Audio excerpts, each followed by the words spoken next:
Shalom, shalom, peuple de Dieu. Je suis la servante de Dieu, Lydie Mombata. Je salue toutes les personnes qui vont suivre cette vidéo.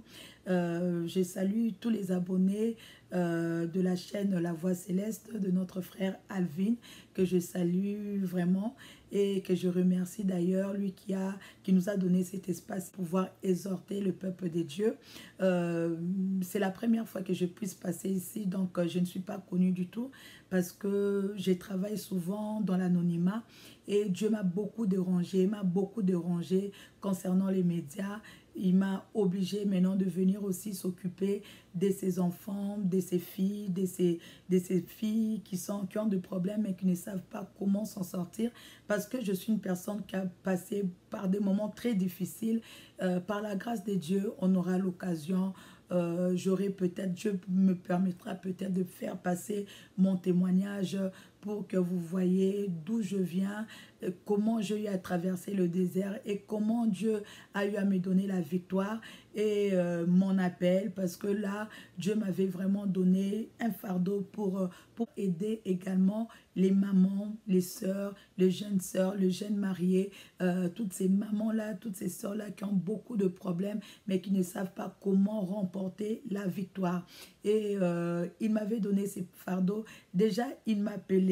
Depuis la première fois qu'il m'avait dit que je veux le servir, ça avait fait 11 ans, tout simplement parce que j'ai refusé vraiment cet appel. Pour moi, je savais que Dieu m'avait donné un don de business, donc je faisais mes business à moi. Dieu me dit que non, tu vas me servir. C'était pour moi un choc, je n'acceptais pas cela et ça avait vraiment pris 11 ans jusqu'à ce que j'ai commencé même à recevoir les menaces de la part de Dieu. Il a dit que j'étais inutile. Si je continue à être inutile sur la terre, donc ma place ne sera plus là. Donc j'ai eu à voir beaucoup de choses avec le Seigneur. J'aurai le temps, si Dieu le permet, de pouvoir passer mon témoignage pour voir d'où je viens, comment est-ce que je suis arrivée là où je suis et comment est-ce que le groupe La Famille 100% Jésus-Christ est né. Nous avons notre groupe La Famille 100% Jésus que je salue. Je salue toutes les mamans de La Famille 100% Jésus et notre frère de La Famille 100% Jésus-Christ. Je vous salue au nom de Jésus-Christ de Nazareth et bientôt, par la grâce de Dieu, nous allons totaliser 3 ans. Ça sera le 12 décembre, mais nous fêterons le 14 décembre. Nous serons sur la page La Famille 100% Jésus. Bien que nos prières ne sont pas exposées, nous avons un groupe qui est privé, tout simplement parce que c'est aussi un groupe d'intercession, c'est-à-dire nous prions aussi pour les cas des personnes qui sont peut-être fatiguées et qui sont malades, qui ont des problèmes. Je suis congolaise comme vous, mais sauf que je veux parler en lingala, mais plus en français, tout simplement parce que dans le groupe, nous avons aussi des étrangères. Alors, je veux qu'elles puissent aussi participer quand même, comprendre ce que je suis en train de dire, parce que elles sont appelées peut-être à se marier et à tenir un foyer. Et la parole de Dieu, lorsque Dieu m'a demandé, va dans les médias, je ne savais vraiment pas par où commencer, quel est le sujet, parce que nous avons déjà un programme de 3 mois qui est là, qui est un peu busy, et je devais maintenant encore venir dans les médias, mais je priais, j'ai demandé à Dieu, tu veux que je parle de quoi? Et je sentis qu'il voulait vraiment que je puisse commencer par parler du mariage. Pourquoi? Parce que c'est la femme qui est appelée à bâtir le foyer. J'ai eu à faire l'année passée cette session de je sauve mon mariage, parce que beaucoup de femmes qui entrent dans le mariage, elles ont vraiment de problèmes. Les gens ne savent plus qui chasser de la maison. Au lieu peut-être de chasser le mari de nuit, on chasse le mari physique que Dieu nous a donné. Des fois, peut-être même au lieu de chasser le serpent, nous chassons la femme que Dieu nous a donnée. Il faut suivre cette vidéo parce que ça va beaucoup t'aider. Beaucoup se marient bien aimés par sentiment. Beaucoup se marient sans pour autant se marier pour la bonne raison. Certaines personnes se marient parce qu'elles veulent fuir la galère. C'est pourquoi elle s'est trouvée un homme qui est riche pour pouvoir prendre en charge sa famille. Il y a d'autres personnes qui se marient tout simplement parce que le mari est beau, le mari est beau et tout. Donc, il y a certaines personnes aussi se marient par pression. À cause de la pression de la famille, on dit que tu as déjà grandi, on te rappelle ton âge et du coup tu es pressé, tu prends le premier venu comme ça, tu entres dans le mariage. Bien aimé, le mariage c'est sacré, le mariage vient de Dieu. C'est vrai dommage parce qu'il y a beaucoup de divorces de nos jours, beaucoup de divorces de nos jours. Les gens croient qu'on peut se marier comme on veut et nous pouvons divorcer comme nous voulons. Nous pouvons nous remarier comme nous voulons. Bien aimé, je ne vous mens pas. Croyez-moi, beaucoup de gens iront en enfer à cause du mariage. Beaucoup de gens iront en enfer à cause du mariage. Parce que le mariage, bien aimé, on ne blague pas avec le mariage. Nous partons, lorsque nous nous marions, nous partons aussi à l'église devant Dieu. La parole de Dieu nous dit dans Deutéronome 23, versets 21 à 22. Dieu te dit, lorsque tu fais un vœu à Dieu, tu es condamné à accomplir ses vœux. Parce que Dieu t'en demandera les comptes. Et tu te chargeras du péché. Dans le mariage, qu'est-ce que nous faisons? Nous partons faire un vœu à Dieu.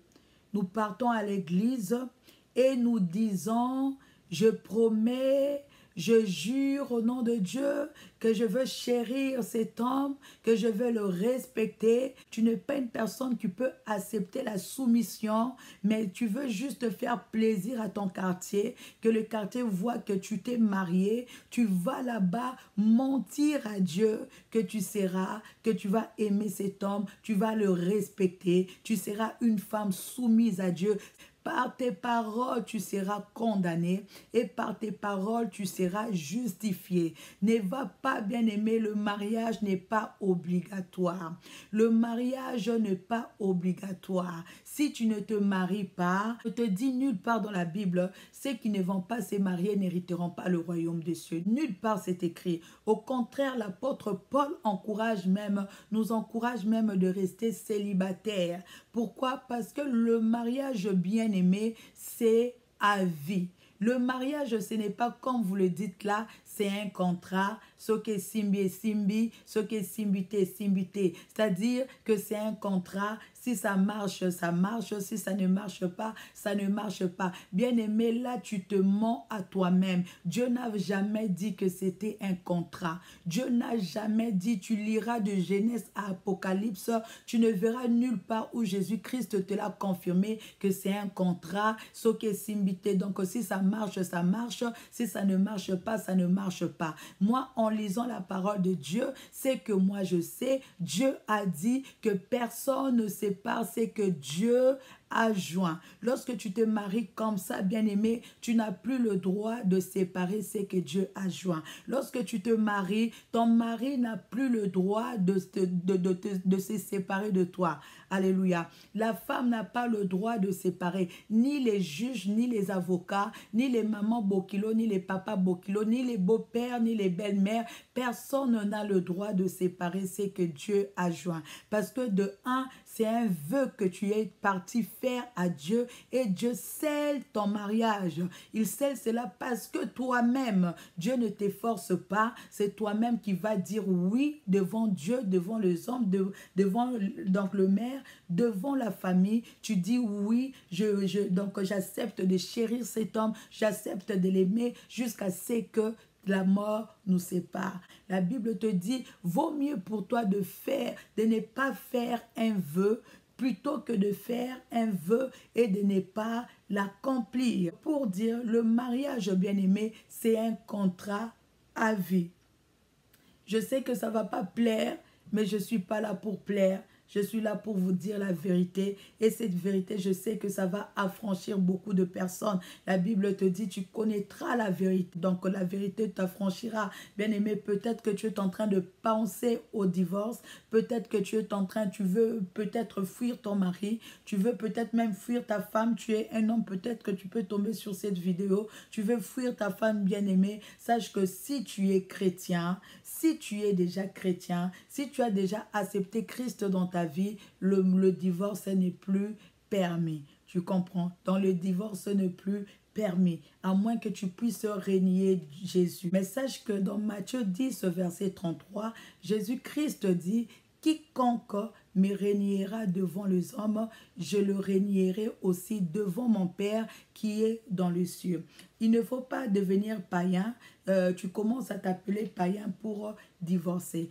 Les païens, oui, Dieu a dit, vous pouvez divorcer, là vous n'êtes pas liés. Mais pour nous qui sommes les chrétiens, Jésus-Christ, on aura le temps d'en parler. Amen. Aujourd'hui, je veux juste poser les bases. Je veux juste t'expliquer, maman, toi qui veux entrer dans le mariage n'est pas un contrat à durée indéterminée, à durée déterminée. Le mariage, c'est un contrat à vie.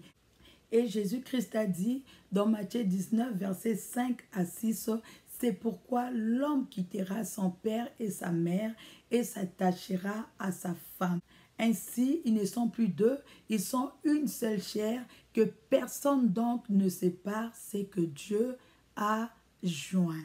Que personne donc ne sépare, c'est que Dieu a joint. Cela veut dire que personne ne peut séparer, c'est-à-dire toi qui es dans le mariage, tu ne peux pas séparer. Le mari ne peut pas séparer. Maman Bokilo, c'est-à-dire la belle-mère, papa Bokilo, le beau-père, ne peuvent pas séparer. Alléluia. Les sœurs, les juges, les avocats ne peuvent pas séparer. C'est la parole de Dieu et je vous donne tous les versets. Allez vérifier les versets que je vous dis. Je sais que ce sont des enseignements que beaucoup n'aiment pas, mais avant de venir bouder, ouvrez la parole de Dieu parce que je suis en train de vous donner et les références. Lisez la parole de Dieu. Donc là, je suis en train de mettre les bases. Je suis en train de vous faire comprendre, bien-aimé, la gravité du mariage. C'est pourquoi ne cherche pas à te marier avec n'importe qui. Prends le temps. Vaut mieux être seul que mal accompagné. Vaut mieux être seul, bien-aimé, que d'aller faire un vœu devant le Seigneur et ne pas accomplir ce vœu parce que crois-moi, Dieu t'en demandera le compte. Et Jésus-Christ a dit que l'homme est lié à sa femme. Ils deviennent une seule chair que personne donc ne sépare. C'est que Dieu a joint. Parce que lorsque tu vas devant le Seigneur, Dieu vient sceller le mariage. Et lorsque vous consommez le mariage et vous devenez une seule chair, bien-aimée, vous le consommez, vous devenez une seule chair et personne ne peut vous séparer parce que vous êtes maintenant une seule chair. C'est pourquoi il faut prendre le temps, bien-aimé, de trouver l'homme que Dieu a prévu pour toi. Il faut prendre le temps de trouver la femme que Dieu a prévue pour toi. Parce que si tu ne trouves, donc si tu te maries par sentiment, si tu te maries pour faire plaisir, si tu te maries pour fermer la bouche à tes ennemis bien-aimés, tu risques de finir en enfer parce que si tu te maries, tu divorces, au lieu peut-être de rester seul, tu vas encore te remarier. Bien-aimé, sache que tu vivras dans l'adultère parce qu'on ne peut pas séparer ce que Dieu a joint. Alléluia. On ne peut pas séparer ce que Dieu a joint. C'est pourquoi je vous demande, bien-aimé, de ne pas blaguer avec le mariage. Ne prenez pas ce contrat à la légère, bien-aimé. Beaucoup partent là-bas, vous partez parler des langues français, vous partez faire pleurer les gens à l'église là-bas. Lorsque vous faites vos vœux là, il y a des gens même qui pleurent là-bas. Tu sais que tu es une femme, tu ne peux pas supporter la soumission. Je te préviens, toi qui veux te marier, le mariage c'est la soumission. Si tu veux tenir ton mariage, tu vas tenir ton mariage par la soumission. Mais si tu es une personne qui n'aime pas la soumission, ne va pas te marier. Commence d'abord par chercher Dieu.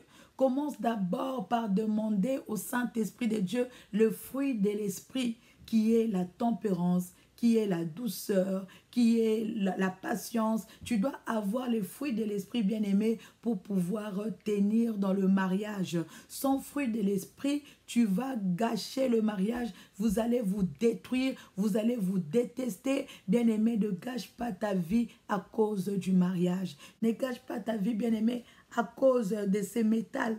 À cause de ces métals, bien-aimés, parce qu'il y a beaucoup de gens qui sont morts dans les mariages. Il y a beaucoup de gens qui ont été tués dans le mariage. C'est pourquoi il faut te marier avec la bonne personne. Il faut avoir le temps, bien-aimé, de te marier avec la bonne personne. Et la bonne personne pour toi, bien-aimé, c'est Dieu qui connaît cette bonne personne pour toi.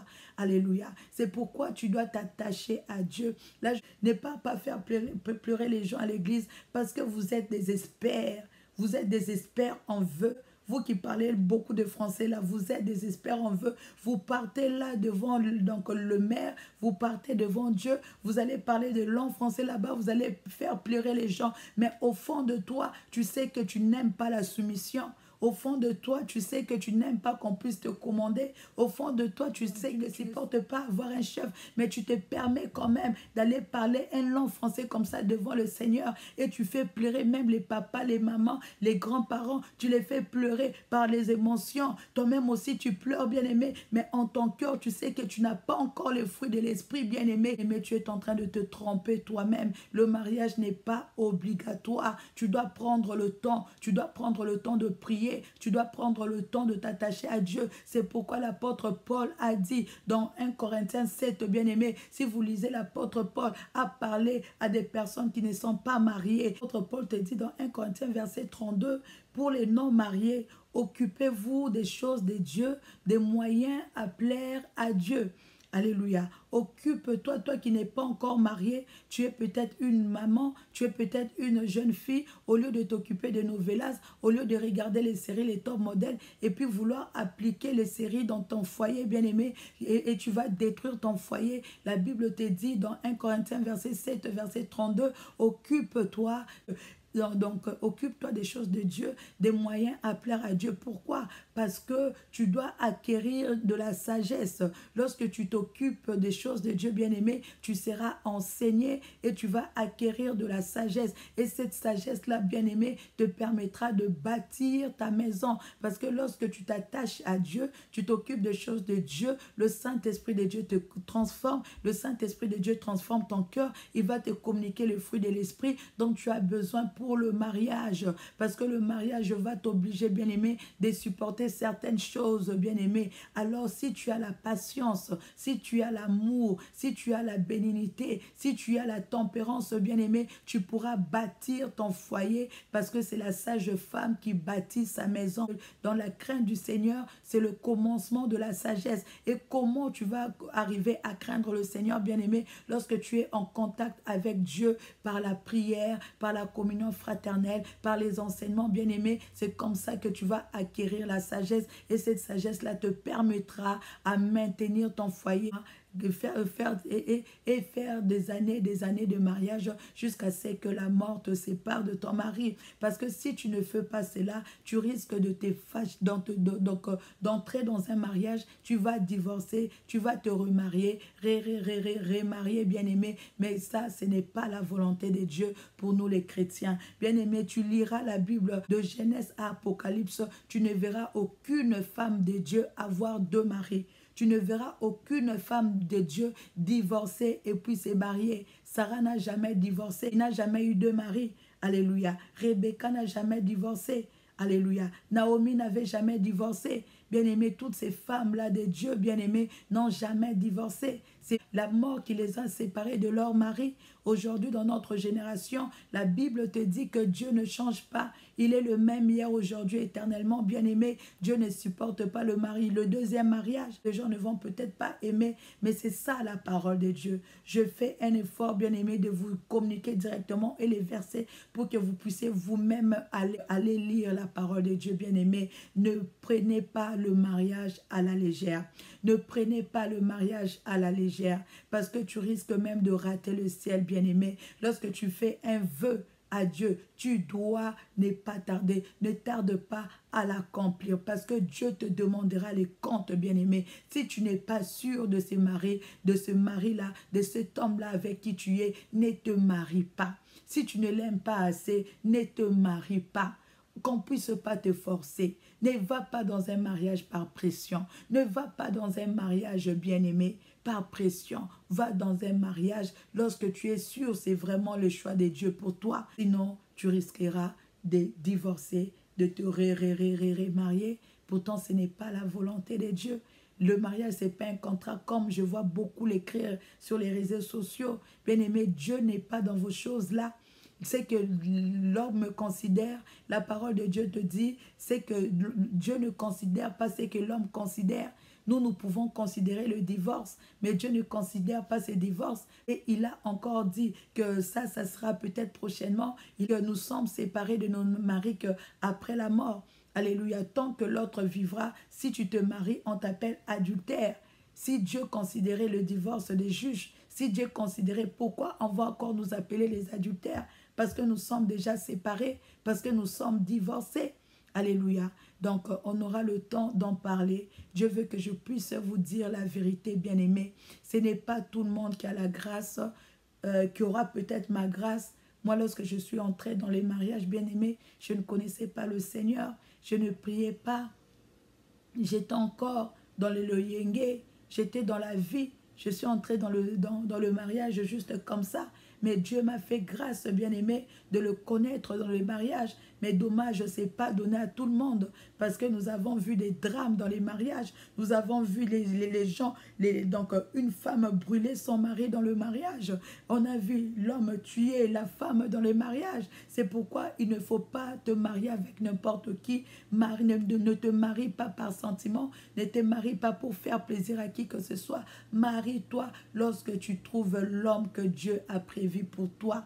Alléluia. C'est pourquoi tu es obligé, bien-aimé, de t'attacher à Dieu. Attache-toi à Dieu tant que tu es célibataire. Attache-toi d'abord au Seigneur. Occupe-toi des choses de Dieu. Accueille l'intelligence. Accueille les fruits de l'esprit. Accueille le don spirituel, bien-aimé. Et lorsque tu te maries comme ça, et lorsque tu es dans la présence de Dieu, bien-aimé, tu sauras que la parole de Dieu t'oblige de te marier dans le Seigneur. C'est-à-dire de te marier avec une personne qui connaît Dieu, une personne qui sert Dieu, pas une personne qui va à l'église, mais une personne qui sert Dieu, une personne qui est dans le Seigneur, pas dans l'église, mais dans le Seigneur. Et ça va t'éviter beaucoup de dégâts, ça va t'éviter le divorce, bien-aimé, qui n'est pas la volonté de Dieu.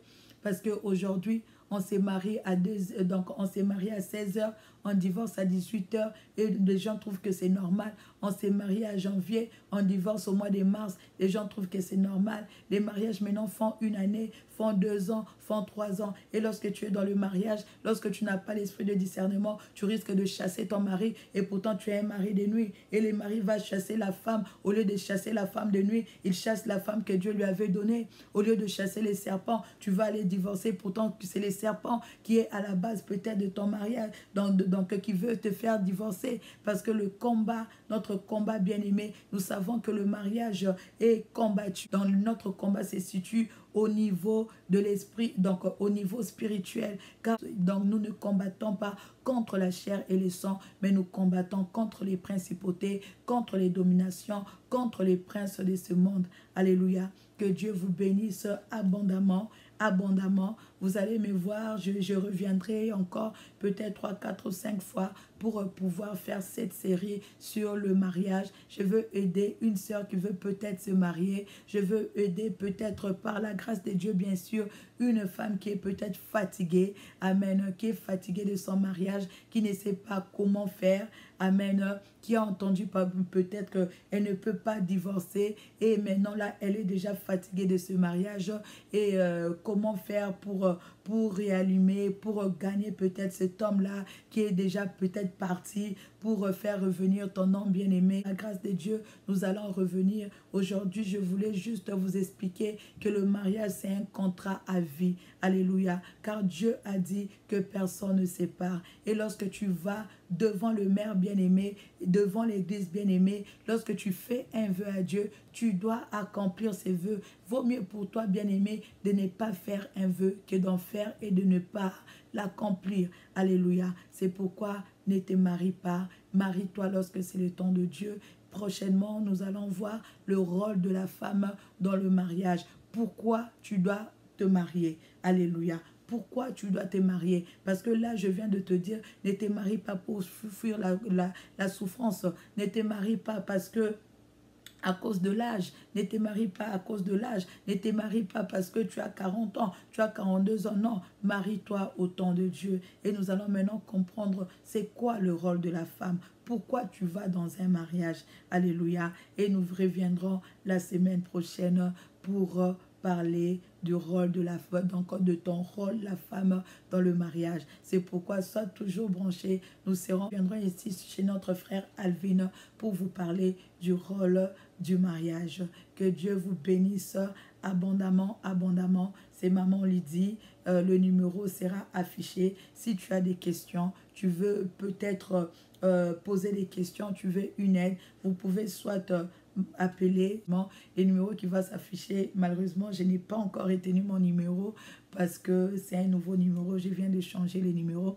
Donc, le numéro va s'afficher et voilà, vous pouvez nous appeler. Et si vous voulez également rejoindre le groupe pour venir prier, vous pouvez tout simplement faire également la demande d'amis dans le groupe La Famille 100% Jésus-Christ. Vous pouvez nous trouver sur la page La Famille 100% Jésus. Il y a aussi le groupe La Famille 100% Jésus-Christ.